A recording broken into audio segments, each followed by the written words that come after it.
Women Against Rape and Domestic Violence presents Love Doesn't Hurt Gospel Benefit Concert held May 25th, 2024, 6 p.m. at the Greater True Vine Missionary Baptist Church, 130 North Pace Boulevard. Featuring gospel recording artist, Grammy Stellar and Dove Award nominee Kalante Gavin, Grammy nominee gospel recording artist Keela Richardson, recording artist Sharian Mora, an atmosphere of worship with performances by Gail Fluker, Monique Speaks, Isha Bullard, Nariah Roberson, and motivational speaker Clarissa Lachey, and MCs Deborah Moultrie and Frankie Stoudemire. Get your tickets now. General admission only $35. For ticket information, contact Edna Sanders, 850-281-0561. That's 850-281-0561. Get your tickets online at www.warondv.org or Goodfellas Barbershop, 120 Chiefs Way, and Mr. Wings, 3507 North Pace Boulevard. We need your support to reduce domestic violence and sexual assault with education and awareness. We are a 501c3 organization. All donations are 100% tax deductible. All proceeds go toward building Mary Ellen's Place. Mark your calendars Saturday, May 25th,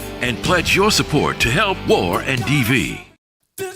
Women Against Rape and Domestic Violence presents Love Doesn't Hurt Gospel Benefit Concert held May 25th, 2024, 6 p.m. at the Greater True Vine Missionary Baptist Church, 130 North Pace Boulevard. Featuring gospel recording artist, Grammy Stellar and Dove Award nominee Kalante Gavin, Grammy nominee gospel recording artist Keela Richardson, recording artist Sharian Mora, an atmosphere of worship with performances by Gail Fluker, Monique Speaks, Isha Bullard, Nariah Roberson, and motivational speaker Clarissa Lachey, and MCs Deborah Moultrie and Frankie Stoudemire. Get your tickets now. General admission only $35. For ticket information, contact Edna Sanders, 850-281-0561. That's 850-281-0561. Get your tickets online at www.warondv.org or Goodfellas Barbershop, 120 Chiefs Way, and Mr. Wings, 3507 North Pace Boulevard. We need your support to reduce domestic violence and sexual assault with education and awareness. We are a 501c3 organization. All donations are 100% tax deductible. All proceeds go toward building Mary Ellen's Place. Mark your calendars Saturday, May 25th,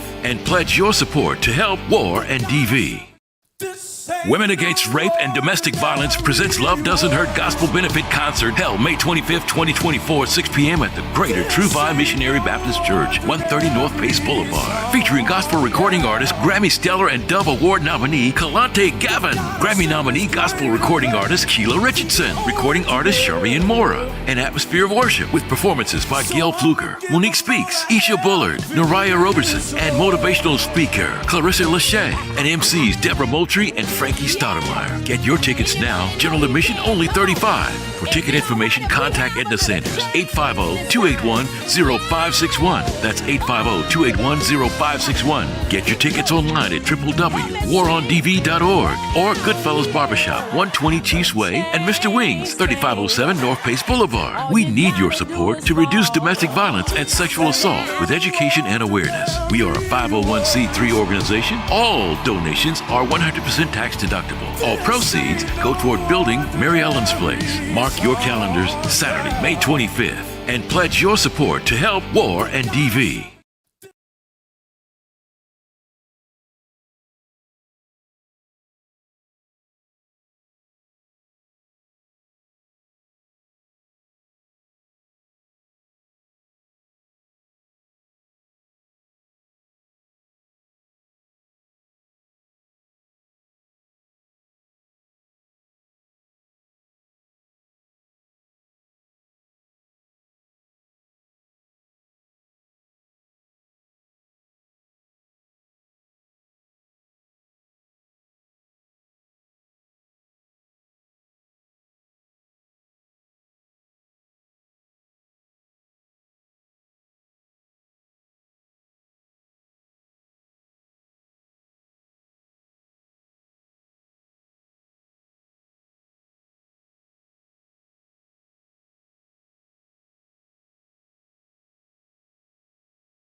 Women Against Rape and Domestic Violence presents Love Doesn't Hurt Gospel Benefit Concert, held May 25th, 2024, 6 p.m. at the Greater True Vine Missionary Baptist Church, 130 North Pace Boulevard. Featuring gospel recording artist, Grammy Stellar and Dove Award nominee, Kalante Gavin. Grammy nominee, gospel recording artist, Keela Richardson. Recording artist, Sharian Mora. An atmosphere of worship with performances by Gail Fluker, Monique Speaks, Isha Bullard, Nariah Roberson, and motivational speaker, Clarissa Lachey, and MCs, Deborah Moultrie and Frankie Stoudemire. Get your tickets now. General admission only $35. For ticket information, contact Edna Sanders, 850-281-0561. That's 850-281-0561. Get your tickets online at www.warondv.org or Goodfellas Barbershop, 120 Chiefs Way, and Mr. Wings, 3507 North Pace Boulevard. We need your support to reduce domestic violence and sexual assault with education and awareness. We are a 501c3 organization. All donations are 100% tax deductible. All proceeds go toward building Mary Ellen's Place. Mark your calendars Saturday, May 25th,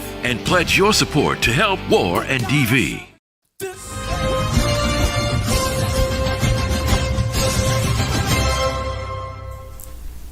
Welcome to the Thornton Review. The show designed with you in mind. If it's important to you, it's important to us. All parents want what's best for their children, and one of the best ways you can help your child is by taking an active role in their education. We've invited Maria Calkins, who is the chairwoman for the Santa Rosa County chapter of Moms for Liberty, to tell us about the tools and resources that are available to help parents fight for the quality of education we want our children to have, and how they help parents and grandparents advocate for our children and our community at all levels of government. But first, we're going to take a commercial break, and when we come back, we'll begin our discussion with Maria about Moms for Liberty.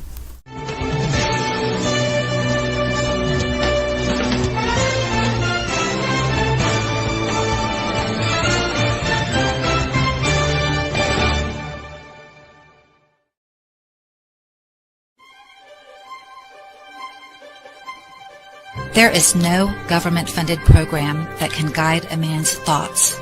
Only God can do that.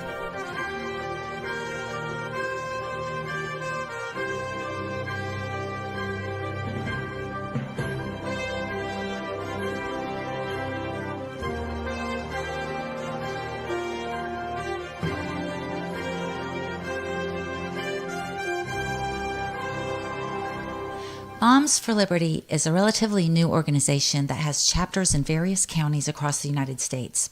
It was founded in 2021 by 3 former school board members who had witnessed how certain school board policies were directly hurting children and families. So they decided to create a group and use their firsthand knowledge and experience to unite parents who are ready to fight for those who stand in the way of liberty. Moms for Liberty welcomes everyone who has a desire to stand up for parental rights at all levels of government. They work to enrich, educate, and empower parents, policymakers, and the public on issues impacting the future of America by spreading awareness and an understanding of the limited role of government in order to hold decision makers accountable and to advocate liberty-minded individuals to serve in elected positions. Moms for Liberty stands together against government overreach and intimidation tactics. They promote liberty and teach the principles of liberty in their homes and communities.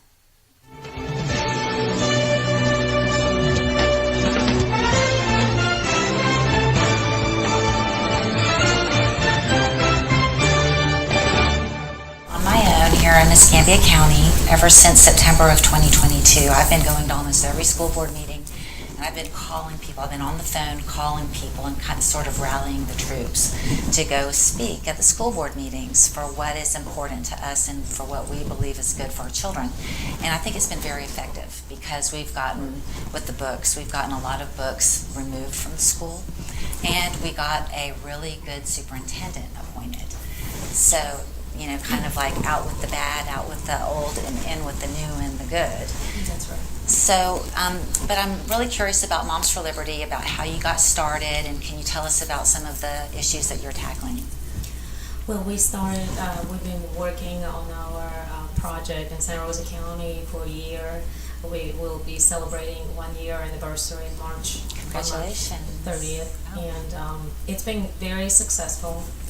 However, certainly we've been going through a lot of battles, and you and Charles visited our meetings. You know how many findings we were able to locate in our school district, just as you guys in Escambia County.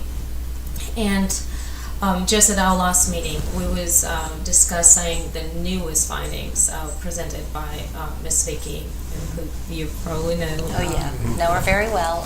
That's right. She's wonderful. She is a warrior, and we are so blessed to have her on board. We are. We're blessed to have her in the community because That's true.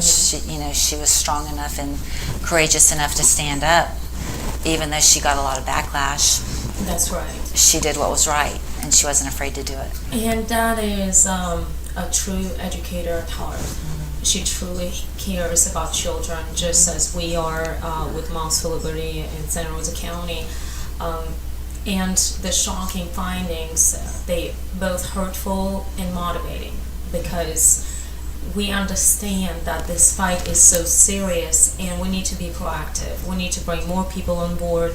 We need to attend every school board meeting and keep advocacy going so that we can be effective and make change, just like in next door county, Escambia County, good example, how new superintendent and totally different approach, much more understanding of the seriousness of this project.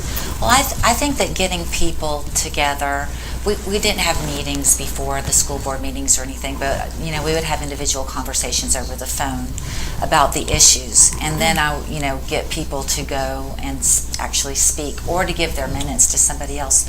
But I think it's very effective to have kind of it's kind of like there's safety in numbers. Sometimes it takes an army to get things done. And the more people that you have fighting for what is good and right, the better chances you're going to get the board to vote the right way on certain issues. That is correct. That is correct. But we also don't want to forget that our Declaration of Independence has only 56 signatures. It takes those courageous ones, even though sometimes it's very few that are starting the fight, recognizing the seriousness of this problem. But just like with Miss Vicky, with Moms for Liberty, a grassroots organization of parents, grandparents, concerned citizens, and it's growing from there. But it takes courage to start, and I applaud you for being a part of this fight and being so involved in protection of our children. Absolutely. Well, I'll attend as many meetings as I can. I think I've been to about 3. I would say 4, but I know I've been to at least 3 meetings, and I enjoy the meetings. I enjoy the fellowship, and it's almost as if I miss a meeting, I feel like I'm missing something. I think it's a good cause. I think it's a good cause because we look at some of the things that I've learned is how much the influence that the Library Association and folks at the higher level within government, the input that they have into the books that are being distributed. And I'm thinking that we're putting a lot of emphasis on getting rid of some of the books that should not be there. That's not age effective. But we also now we've gotten to the point where we're looking at some of the books coming in, and that's a large thing. I know in Escambia County, we have been able to get a board that supports some of the things that we're doing with the books, and we have a process in place. Tell us about the challenges. How is your school board towards some of the things that we're trying to do? And I say we because I'm there right with you most of the time. I'm there at the meetings with you. What are the challenges that we're having now in Santa Rosa County? I'll tell you, Charles, in our county, our biggest challenge is bureaucracy, different layers of bureaucracy, not user-friendly policies, which basically putting the burden versus the school board and the superintendent onto librarians and principals, which technically they following the guidance from the district. And if statutory district has a lot of power, So they can choose policies. They can much faster remove pornographic books from the school libraries, and they can be much more proactive. The statute allows them to do so. However, with our fight, it's been a big challenge. Yeah, they're putting the burden on the citizens, on the parents, That's to right. find the books and then go through this long, crazy process. Exactly. It's backwards. The books need to be reviewed before they're brought in, not Exactly. after they're brought in by a parent who stumbles upon it in the library. It doesn't make any sense. And what they're I'm doing. glad you mentioned that, and Charles too, that instead of being proactive and remove what is already there because it's so deep, Yeah. this inappropriate materials, and there's so much got rooted in the district, that the district must take proactive action to remove those books and not to add the new ones. But Right. even personally, I challenged the book that was copyrighted in 2022. So apparently the district kept purchasing those books and adding to collection, which is very sad situation. And we addressed the American Library Association, which is very woke organization. Previously, I think it was previously led by the president was identifying herself as a Marxist lesbian. Yeah. And so we actually passed a resolution with Moms for Liberty in Santa Rosa County to ask our district to cut ties with ALA. However, they did not listen, and they said that we're not spending money with ALA. However, they allocated $200,000 for it called FAME, which is affiliate of ALA, which is the same organization. Right. So they're not being quite honest with us, and apparently they still are cooperating with that organization that Yeah. keeps filling our school libraries with inappropriate materials. I think as long as the American Library Association is receiving funding from the government, I think citizens should have an input, no matter what your status is, as to how that particular organization is ran and how the administrators run everything, because it is dealing with the children, Right. and I think because it flows down. So. Well, there was a bill that was just recently passed regarding the American Library Association, and I thought it was to get the schools out, but apparently it was to get the public libraries out and not the schools. Did I get that wrong? The state gives good guidance. However, the last decision on the school level with the school district will be on the leadership of the school district. So even though they did give this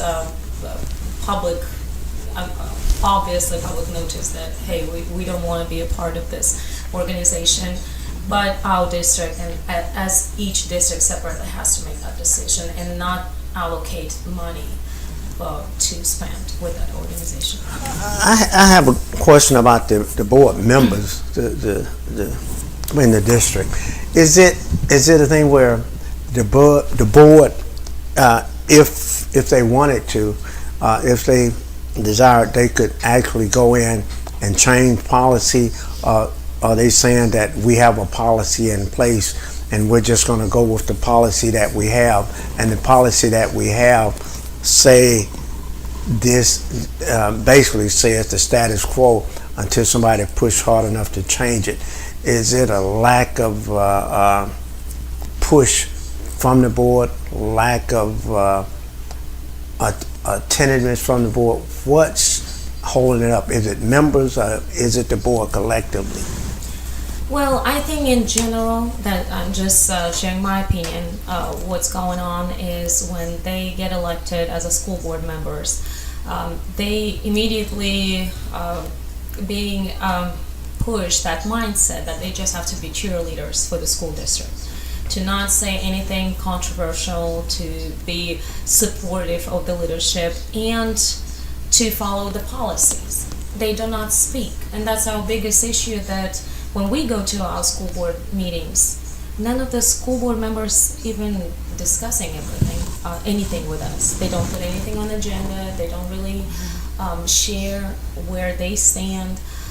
All we have is correspondence through emails with the district administration, superintendent, and I think they're just listening to the superintendent, quite honestly.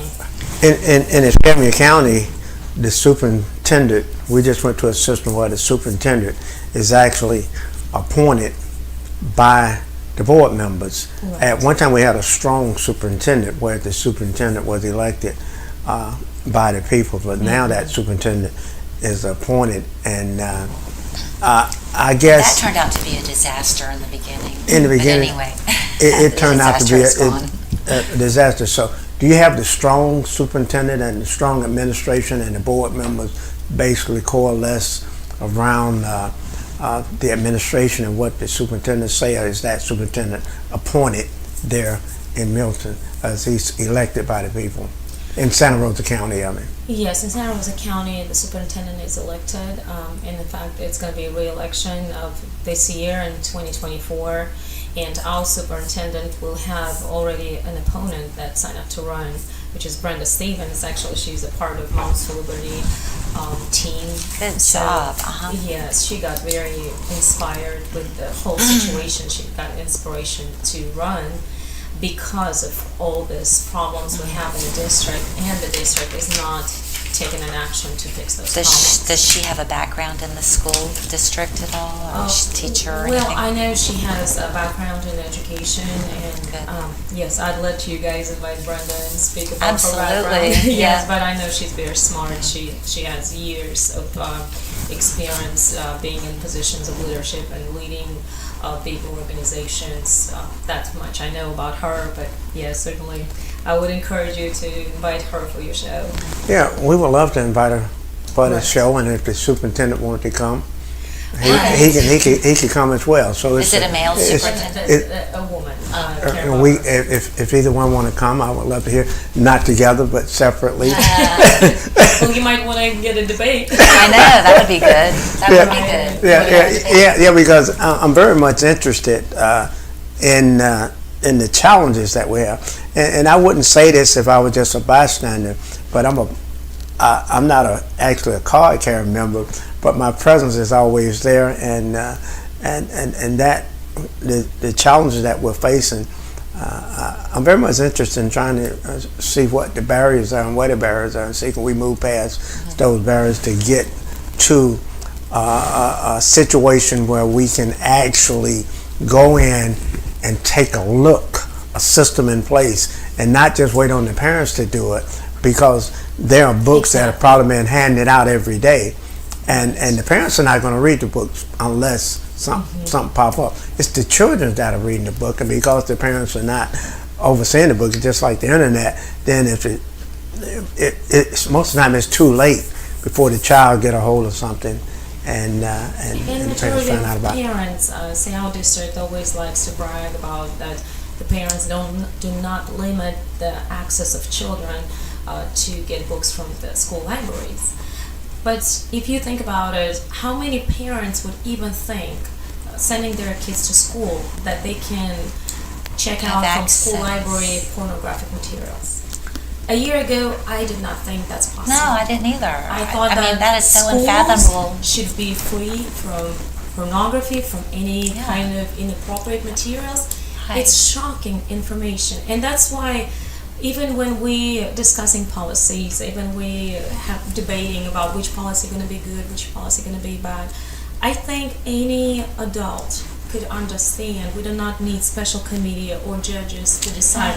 When we see this content, every parent, every concerned citizen, every sane adult would be able to determine this is not belonging in schools. We have to remove it. In Okaloosa County, the superintendent removed it. We had a list of books that we presented to Santa Rosa County administration about a year ago with the proof of pornographic content. And what they did, they decided that, we're going to go through all this bureaucratic process to get rid of those books. In Okaloosa County, the superintendent looked at it and he decided this is inappropriate, it's gone. And that is a leadership we want to see in Santa Rosa County, and unfortunately we do not see it as of now. I want the public to know, Scammy as well as Santa Rosa County, that we're not trying to push books out of the library or from the school, from the students. We just want the books to be age appropriate.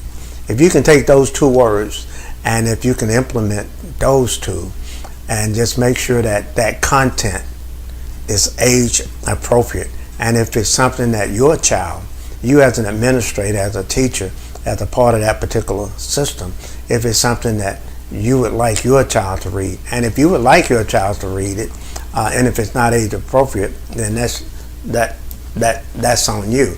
But we just have too many things that occupying our children's mind this particular day and time. I see where children are committing certain acts, committing suicide, Right. just doing all types of things, and books that are not age appropriate are not helping out.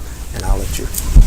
And I wanted to add very quick to what you were saying about suicide, bullying is raising as we just at the last meeting that you guys missed, we had Chief Deputy Randy Tift attending our meeting, and he updated us on bullying, cyberbullying.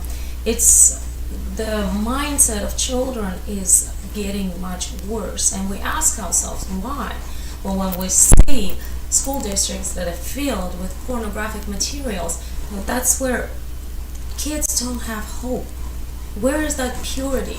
Something that they're looking for. They're just starting their life, and this materials. Those are not just books. You know, I read those kind of contents, and when you're reading that, it's dark. It's so dark. I've never, in my whole entire life, I've never seen this kind of contents. And when you read that, and when you think this can pollute young minds, it's heartbreaking that there's adults that are still debating, well, it might be okay.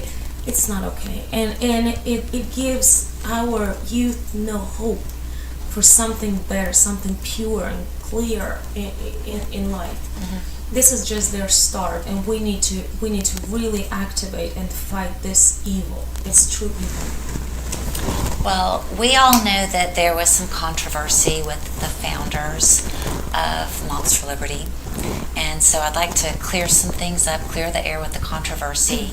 But first, we're going to take a commercial break, and when we come back, we'll continue our discussion, and we'll get into some nitty-gritty about the controversy.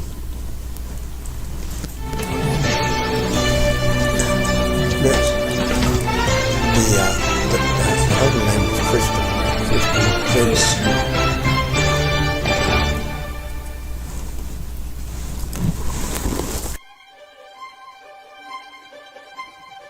There is no government-funded program that can guide a man's thoughts. Only God can do that.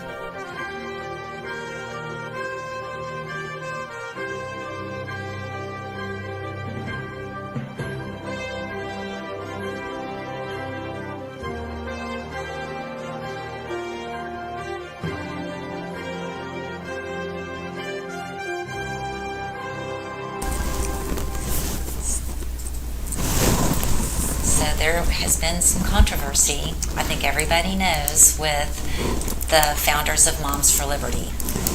Yeah, Kristen and Bridget Ziegler.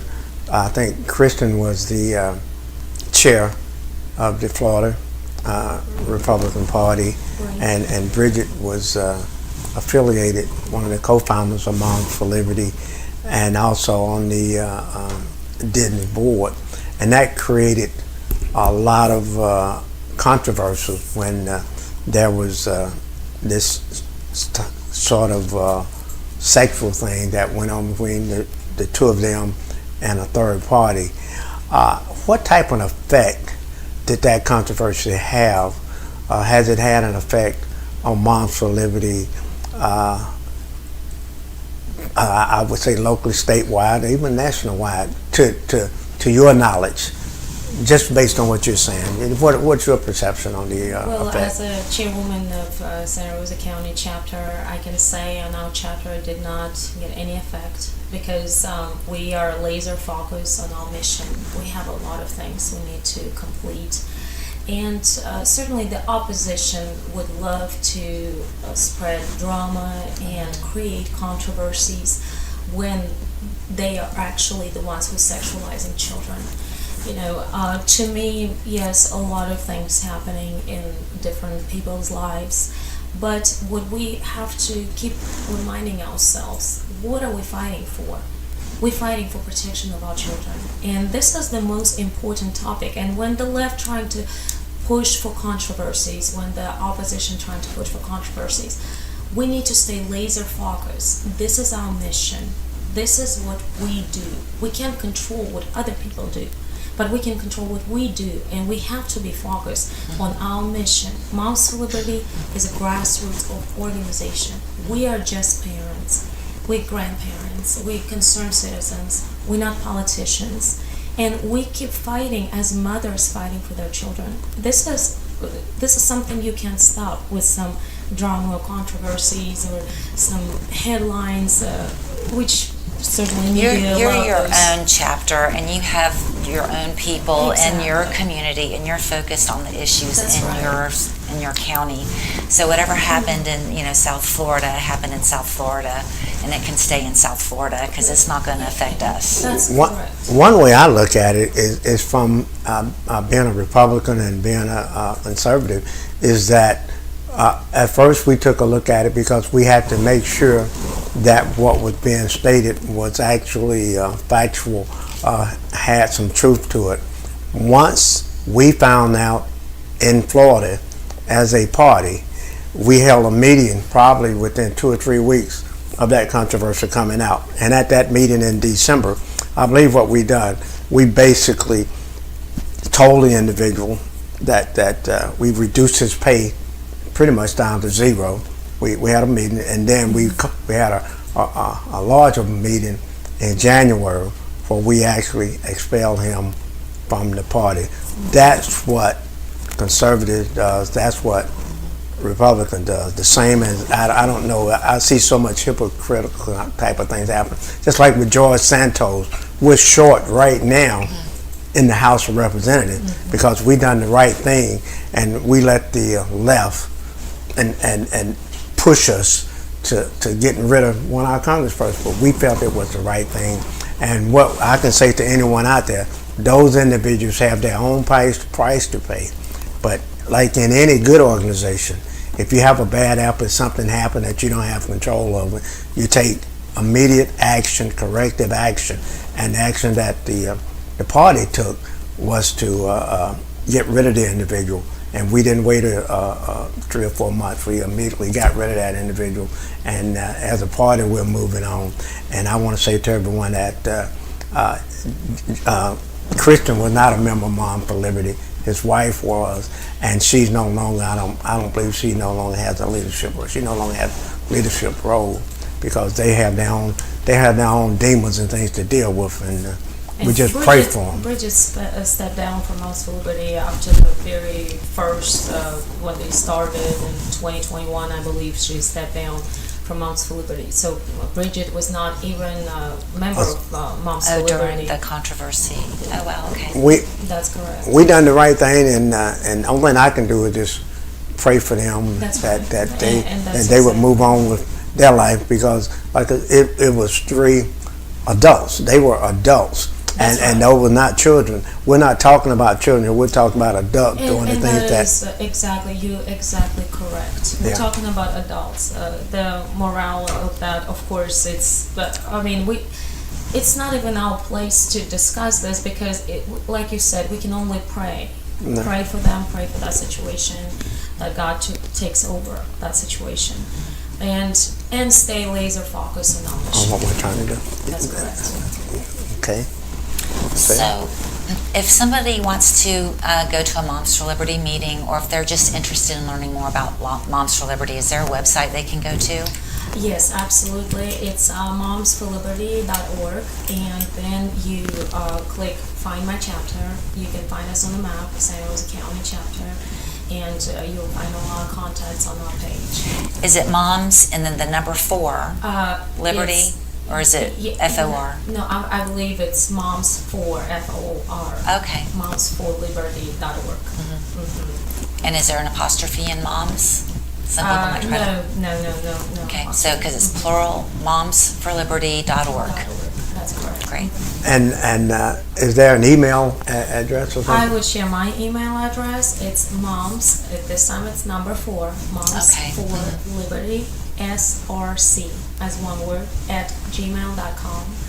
And anybody can email to me. And we meet every last Tuesday of the month at the Santa Rosa County Chamber of Commerce building, which is 4315 Avalon Boulevard in Milton, Florida.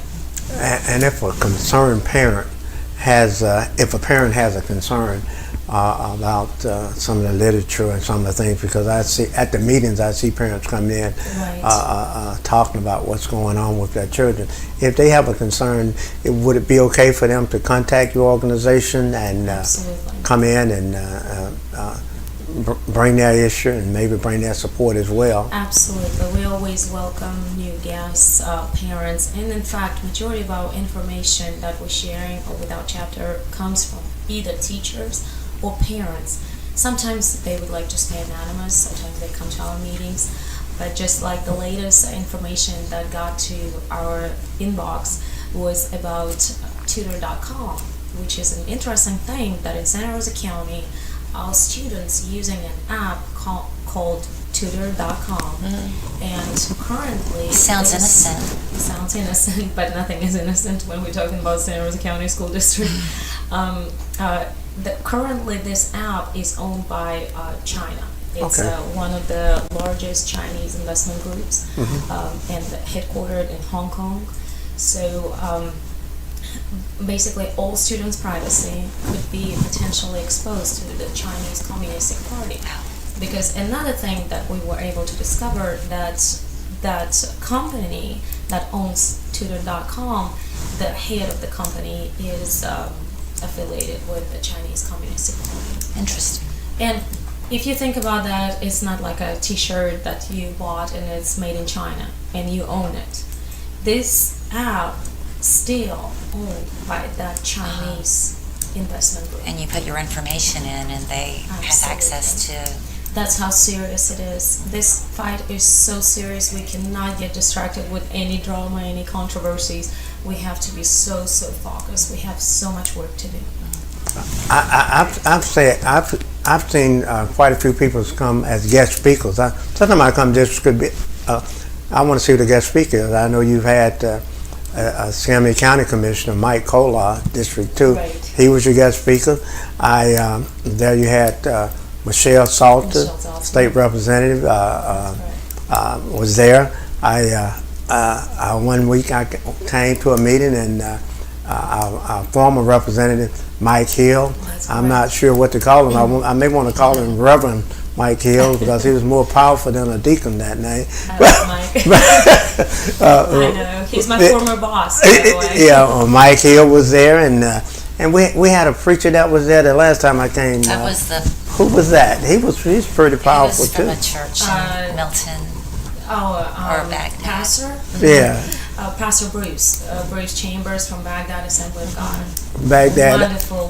That was an pastor, interesting his wife, speech. From Baghdad Assembly of God. So it's a good meeting to attend, and you learn a lot. I just want to thank you. I can look at you and tell you're very passionate about your work. I'm passionate about my support for the organization as a whole. I can't get to every meeting, but it's a great work. I just want the public to know we're not trying to get rid of books. I know people say all the time, you're trying to ban books. No, you got to have the reading, you got to have the writing, you got to be able to do the arithmetic, and you got to have some social issues and history and all. But only thing we're saying, if it's going to be sexual content and if it's going to be provocative, let it be age appropriate. We just want to make sure our children don't grow up too fast. They grow up fast enough on their own, but we don't want to push them and nudge them. We want them to enjoy being whatever age they are. We want to protect them from what's going to harm them. We don't want to expose them to it. Education That's the opposite. should be quality education. It should be about learning, preparing them to be competitive. You know, when you see China owns our apps that kids using in schools, and then the sexualization of children, LGBTQ propaganda in schools, and do you think China does that? They preparing for the war, for the fight, you know? We have to be competitive. Our children, they should be prepared. They should be smart and savvy in technology. They should be learning math, reading. But this, it's polluting their minds. It's filling their young minds that just like a sponge. You know how kids are. They observing real quick. And you can raise children to be very smart, intelligent, with good morals and values. And they will know what is right, what is wrong, what is bad, what is good. But when you start filling those children's mind with this corrupted information that is completely not appropriate for children, it's even for adults. You can ask Miss Vicky. We talk almost every day about this subject. That it's hurting this. Spirit. Well, it's pure pornography. Yes, it's absolutely. It's dark. It's sensualization. To read it and to see the images. There's no other way to describe it than pornography, and that's what you want to protect children from. It doesn't belong in school on any age level. Exactly. So I'd like a recap on the last meeting though with the sheriff, Santa Rosa County Sheriff. What did he speak about the law? Chief Deputy. Okay. Yes, it's kind of like a second in command. Yeah, but Chief Deputy. He was amazing. He gave us so much insights from the law enforcement perspective. We discussed Statute 847, which is a criminal statute, and how it could be enforced. Unfortunately, our laws are so broad that we probably would need some statutory change and legislative help, and that will be our next step to talk about that with our delegation, with our legislators. We do need some change, so our law enforcement would have clear direction how to address this. Because even our law enforcement, they want to help. They really with us in this fight, but they do not know where to start and how to find the proof of intent. That's right. We had books that we challenged before, officially with their form, with all their, bureaucracy that they wanted to see. And which is now ridiculous. It is. It truly is. And now they're back on the shelves and being checked out by the minors.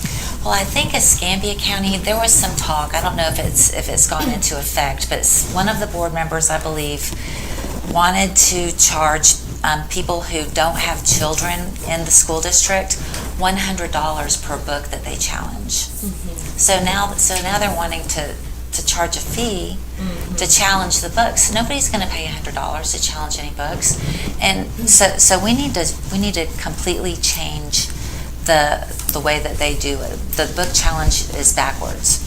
Exactly. It should not be up to the parents and the citizens of the county to find the books and to pay $100 to challenge them. That should never have to happen. And the book shouldn't be there to begin with. I completely agree with you. I think that the district, like our district, they have a lot of administrative positions that don't make any sense. It's just growing government, spending more money. Yeah, they spent more money on the board to review the book review board.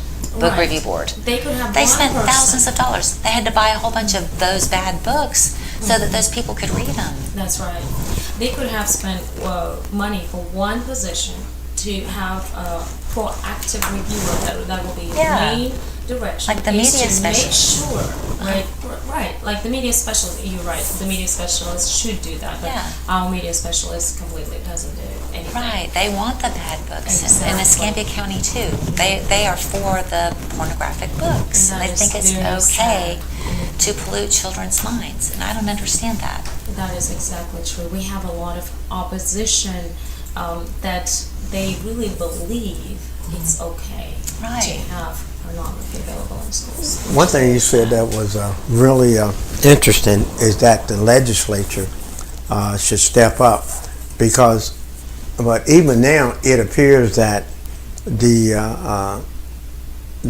changes, the power lies within each district. Each district can pretty much decide how they want to handle the books. Is that because there's no state law? There's nothing that has been legislated as far as books in the system of the legislature? And why is it that this district, that Escambia and Okaloosa, could bring forth some type of enforcement, but yet you have Santa Rosa Right. is kind of lax on that enforcement? Is that because there's no statewide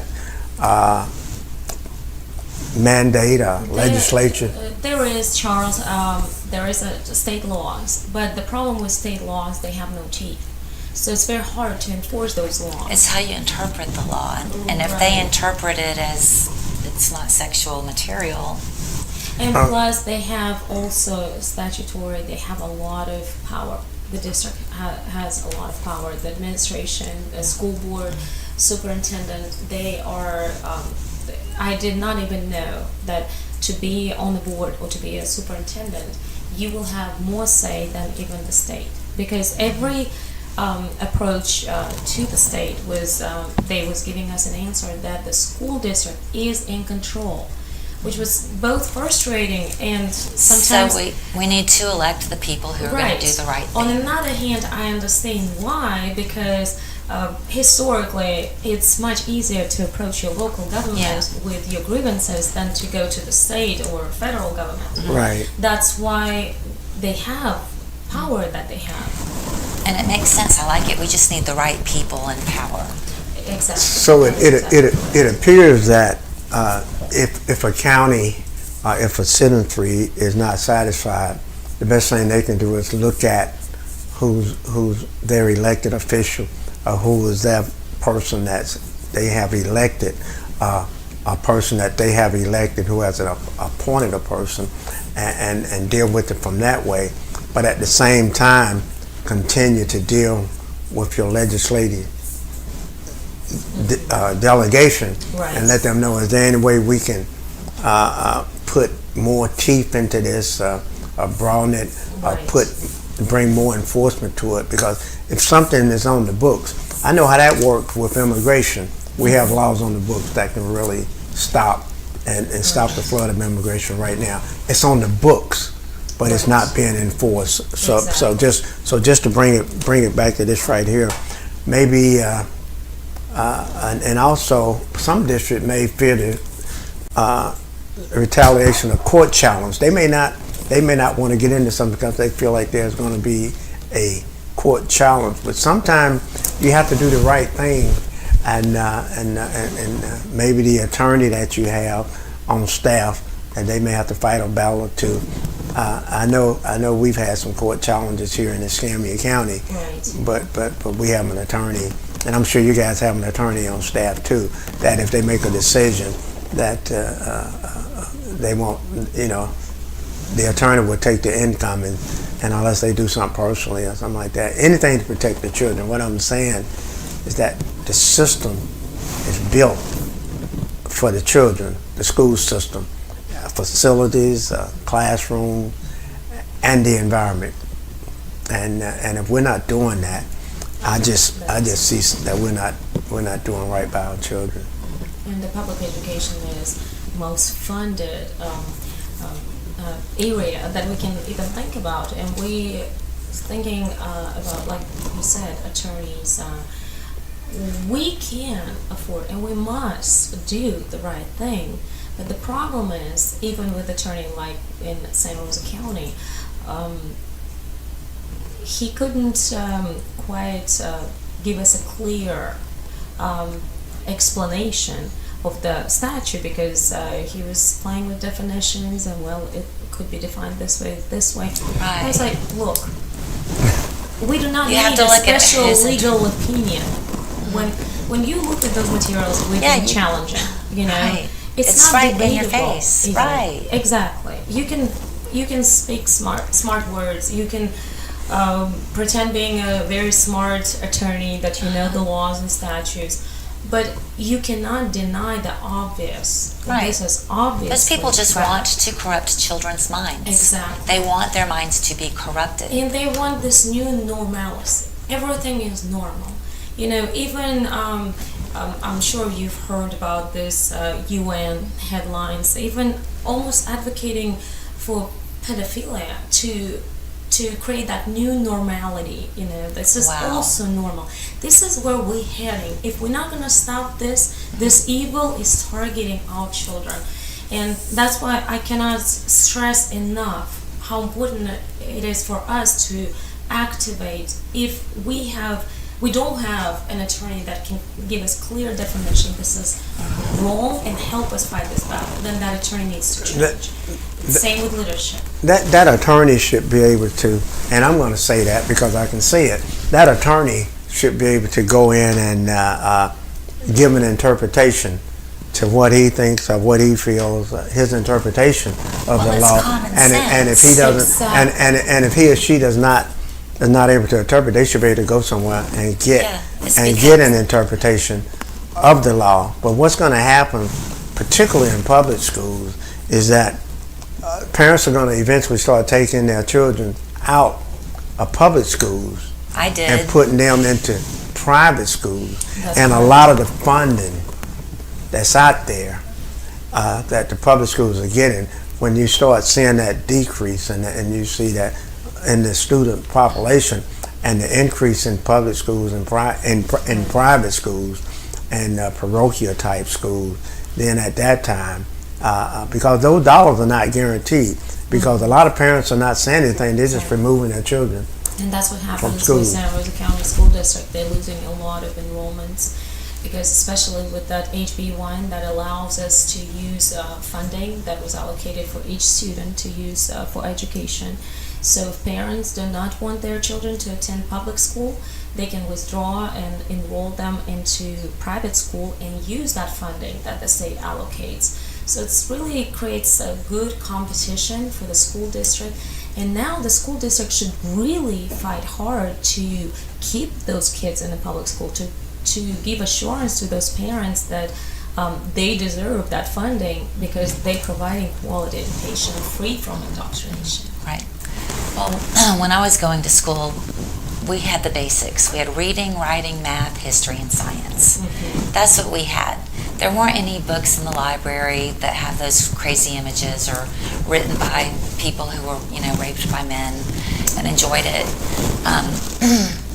It's so frustrating. The schools need to get back to basics. That's correct. They need to teach reading, writing, math, history, and science, and skills. Like I love the idea that a lot of schools are actually doing, and they're teaching skills in the schools. Mm-hmm. They're streamlining, and that's a great idea. But they need to get back to basics. Absolutely. And I think, do you feel sometime that how do you feel about 4-year-old? You feel like you feel like somebody's listening, or you feel like you making a dent? There are days that you just feel like, that's a good question, Charles. You know what I feel? I feel that God is guiding us and protecting us, and I feel this fight is bigger than me. And just like other warriors, we are followed by the Spirit, and the Spirit is protecting us. This is a spiritual battle, and going through that spiritual battle, you cannot go alone. You have to go with faith. You have to go with your God and fight the good fight, because you understand those are children we're talking about. And as a mother of 2 girls, nothing motivates me more than to fight for children, despite the attacks, despite the disappointments sometimes of the leadership that does not listen to us. Mm-hmm. Because I'm thinking about where my girls will be growing in 30, 40 years from now, what kind of world it's going to be. If we're not going to do anything, even think about it 10 years ago from today, mm-hmm. It was still not that bad. Right. it tremendously changing day by day. This agenda being pushed onto our children and adults, quite honestly. Yeah. Lack of morals, no family values, nothing of purity, and especially with children. We can't help adults, but we can help children. We can protect children, as give them good guidance, because schools, it's a place where they're taking that guidance, where they expect to see something right, some good, righteous, just guidance. And there's rules, and there's structure, and there are things that you're supposed to do, and there are things that you can't do, and there's discipline. So that's what schools should be. Children should be disciplined if they do something wrong. They shouldn't be allowed to stay in the classroom if they're doing something wrong. And they're expected to participate. They're given assignments. They're expected to complete those assignments and to turn them in and participate and not act up. And a lot of people also saying that, they can find a lot of bad materials online. Of course. My take on keep it, them offline. Okay, well, even if they can find a lot of bad things online, one advice is to keep them offline, but in schools, it should be a place of purity and free from that stuff. That we talk about schools. We're not talking about dark web, internet. Yeah. And by the way, digital access is another area we did not touch. And Ms. Vicky presented yesterday a PowerPoint presentation where she showed the ways of our children can have access to actually graphic pornography. That is so. I had to turn my head away a couple times. Oh yeah, of course. I wouldn't want to see it, but okay. Part of the argument for the books is that they're going to see it anyway, outside of school, but they don't understand that we are supposed to protect our children from that. We're not supposed to hand it to them and say, hey, it's okay. We know you see it out there. Here it is here too. Exactly. It is supposed to be a place of purity. Exactly. If they get it out there, they get it out there. But we're not telling them that it's okay. Exactly. I say to those parents, you should monitor your children, not only what they read in school, but you should monitor and pay attention to what they are doing on the internet and in social media as well. You can't say why monitor the books when they're going to sit on the internet, because as a parent you should be responsible for that child. And we're not talking young adults. We're talking more elementary through I say like elementary through 5th and 6th grade in particular. That's my focus. You should watch them all the way up. Yeah, that's when their minds are developing, and everything that they come into contact with is shocking and affects them in a certain I'll way. tell you, Charles, there's actually no definition as young adults. I know there's more like grown kids, but there's adults and kids and minors. We have a clear definition of that, and I know they start doing this young adults sections in libraries. And that's everything. ridiculous. Yeah. And this is another thing. Those are kids. Kids are kids. If we and the thing about the bad things that they can have access to, like alcohol, tobacco, are we going to allow this in school too? Just because they can get access to it anyways? That's a good point. We have to be an example. Schools have to be an example. Yeah, they can have access to illegal drugs. Exactly. Are we going to say that's okay? Actually, here you go. Here's some marijuana for you, because that's what they're doing with the books. If they can get that content outside of school, so then it's okay to get it in school. They're missing the point. They're missing the point that the school is there to protect children from what can harm them. Exactly. That's the number one goal. I mean, when I was sending my child to school, my main priority was that he was safe. I wanted him to be safe and protected while he was in school, physically and mentally. Right. I mean, first and foremost, above teaching, above feeding him, above physical activity, I want him to be safe. As any mother, this is absolutely. I really would love to have the individual that's running for school superintendent to come on the show. And one reason is I have no problem with the current superintendent, but I'm just looking at where we are, and there appear to be some challenges. That person can come on the show as well. Yeah. We'll reach out to that person too. But I would like for the person that's running to come on the show, because there's something. Either there's something that can't be done, or there's something that can be done, and nobody wants to do. And I want to know: are we stuck where we are, or is there something that can be done? And where is the loggerhead? Where is it that, what is it, why can't we get through to a reasonable, to these parents, why we can't do nothing with these books? Because I know other districts are doing it. Right. So I would love to, I just want to hear somebody that has some answers that's in a I position. think the main ultimate goal should be statutory change, and legislatively we need help. And I think once we will be able to enforce the statute that already exists, and it's a third-degree felony to spread pornographic materials to minors, once we have a clear path for the law enforcement to enforce this statute, we will be in much better shape. Just like with drug abuse, we have clear statutes how to address that. We need the same exact legislative change with Statute 847, so we can actually make a difference, not just in separated districts, but statewide, So that's a and legislative. even nationwide. You're saying we need legislature, I think sort of legislation legislation. needed. What can we do? Absolutely. Short of legislation. Exactly. Well, we have to have a clear path. How can they enforce that? Because right now, to enforce Statute 847, there are so many steps you need to do before you can make a case, and it's almost, They've put so many loopholes in it. They've made it impossible. Exactly, and this intent clause that you have to look into. I know we're running out of time, so Yeah. go ahead. So it was so nice to have you on the show. Thank you so much for coming back on, and we will have you on again. And Charles and I, well, at least I can't really speak for him, but we're going to go to your meetings regularly. We're going to start Looking going. forward to it, and thank you for having me.